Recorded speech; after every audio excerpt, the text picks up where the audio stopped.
Hello friends, welcome to my channel, The Marketingpedia, your one-stop solution to a hassle-free learning of effective marketing concepts.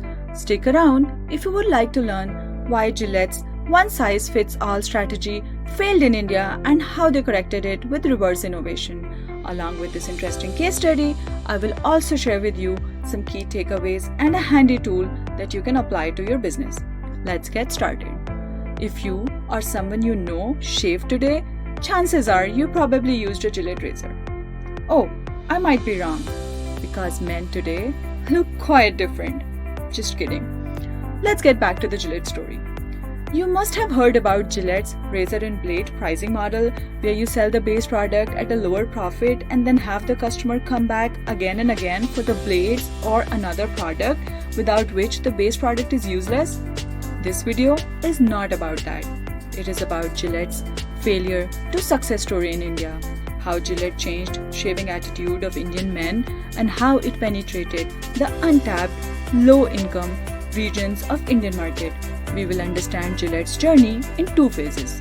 Phase 1, the early 2000s. Gillette spent more than $750 million in research and development to understand shaving needs of men in US. Before it invented its Mach 3 razor that promised for a closer, safer, and a shave without any cuts and irritation.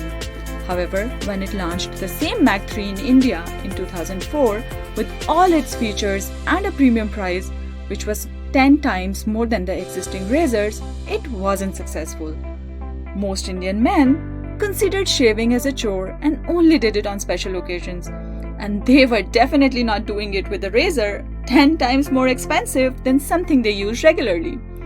Realizing Indian men's indifferent attitude about shaving, Gillette turned to creative and tailored advertising to make shaving a topic of debate and passion.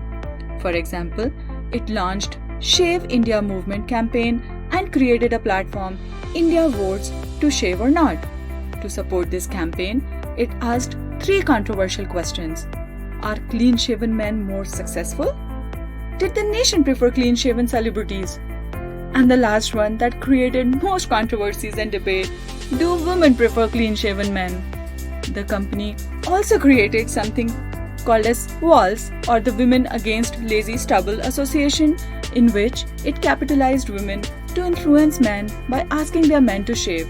For almost 2 months, celebrities, Bollywood stars, and business icons all jumped onto the shaving debates on media channels and kept the public completely immersed. This was a very innovative way of marketing and proved to be effective. As awareness about shaving grew, attitude towards shaving changed and market share for Gillette increased by 400%. Let's come to phase 2. By 2010, Gillette held 70% of the global market share for razors. The market share varied by region, with Europe and Australia similar to the US market, where consumers were willing to pay premium prices for the premium products. However, Gillette still had only about 22% of the market share in India. The leading double-edged razor producer, Supermax, held 15% market share, and the Aam Aadmi, or the common man of India, about 400 million people with lower income levels, still preferred double-edged razors to Gillette. Why not? These blades were inexpensive, but they rusted easily and often caused cuts. Gillette thought of it as a great opportunity to grab this untapped market of 400 million Indians. To achieve this, Gillette turned to what is called as reverse innovation. Usually, innovation starts in developed countries and trickles down to developing countries, just like the case of Mach 3. But in reverse innovation, it starts in a developing country, just like the one we will discuss next. To develop or to reverse innovate a new razor for common men in India, Gillette wanted to understand their exact needs. But they wanted to do it slowly and correctly this time. Wait a minute, did I just say this time? Does it mean they already tried understanding Indian men's need before? The answer is yes. Let's go back to a little flashback in 2002, when Gillette added a plastic push bar to unclog the razor in Gillette Vector, which was a lower price model of Gillette in India. It was basically an outdated model elsewhere in the world. The team thought they tested it with Indian men. Well, in a way they did. What they did was, to avoid a trip to India, they tested the product on Indian students in MIT Boston. All of them said it's a great improvement. Well, if you are wondering why was it an improvement for Indians to add a push bar to unclog a razor, it is because Indian men have thicker hair and they don't shave as often. But when they launched the same product in India, it was a flop. That left Gillette's executives confused. They later found out that Indian men usually use a cup of water to shave and clean their razors, while the design worked well only with the running water in the sink, which probably the MIT students would have used in America. Now coming back to understanding consumer needs in India for the second time, the company sent a team of 20 people to spend time with Indian men and understand their shaving needs. The team spent 3 weeks talking and understanding the expectations and challenges of lower income Indian consumers and found 3 major challenges with their shaving. First, these men shaved in the dark hours of morning, sitting on a floor with a bowl of water, and it took them about 20 minutes to do something which would usually take about 5 to 7 minutes. Another was the cuts they often got from the shaving, and lastly, lack of running water to clean their razors. Gillette at once realized that getting closest shave was not the priority for these men. What they wanted was an inexpensive, quick, and safe shave. This resulted in developing the Guard razor, which had just 1 blade compared to usual 5 to 7 and was very safe to use. Gillette sold the Guard for 15 rupees or 34 cents, and each razor blade was 5 rupees or 12 cents. Now, after innovating the low-cost, safe razor for low-income Indian men, the challenge for the company was to do it at a cost to make profits. To ensure profitability with such low-cost razors, first, they reduced the components required for its manufacturing to minimal. The razor had a simple design, 1 blade, hollow handle, and a safety comb. Next, they utilized local kirana stores for distribution to lower their distribution costs. Finally, they set up the production facility in India at a cheaper labor cost instead of shipping the products from US. Gillette's market share in India increased to about 49% after this. In 2013, 2 out of every 3 razors sold in India were Gillette.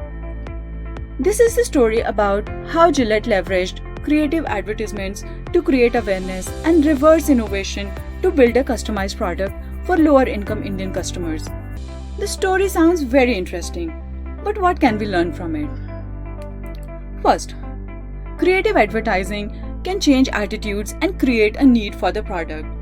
Ethnicity alone cannot determine consumer needs.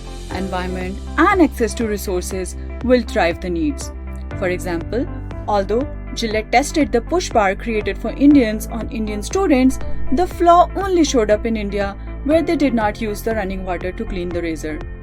And finally, reverse innovation can reach consumers in untapped markets, creating profits of scale.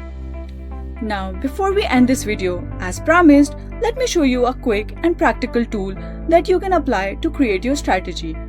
Tools are very effective in evaluating and communicating your business plans and strategies to not just higher executives, but to yourself as well.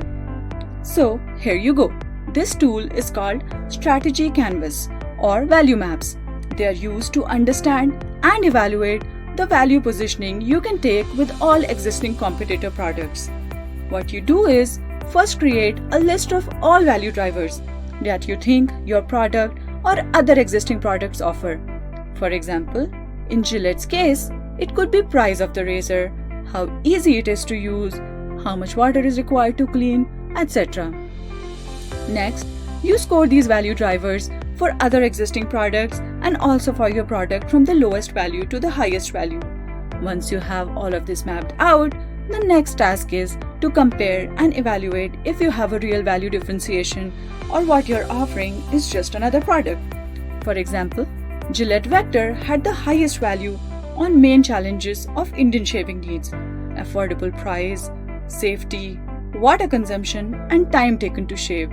In contrast, Gillette Mac 3 was targeted more towards higher income men as it was expensive and offered a closer shave, You can use these simple steps to create a strategy canvas or value map for your next strategy meeting and steal the entire show. Let's wrap up this video with some ideas and thoughts from you. Gillette changed the shaving attitude of men around the globe. However, men these days have not been shaving as much and take pride in carrying their beard and long hair. What do you think razor companies such as Gillette should aim for? I would love to hear your thoughts in the comment section below. Thanks for watching. Also, if you enjoyed this video, please like, subscribe and share to show your support. If you don't like the video, please share your feedback in the comments for me to improve. Stay tuned, see you in the next video. And don't forget to press the bell icon.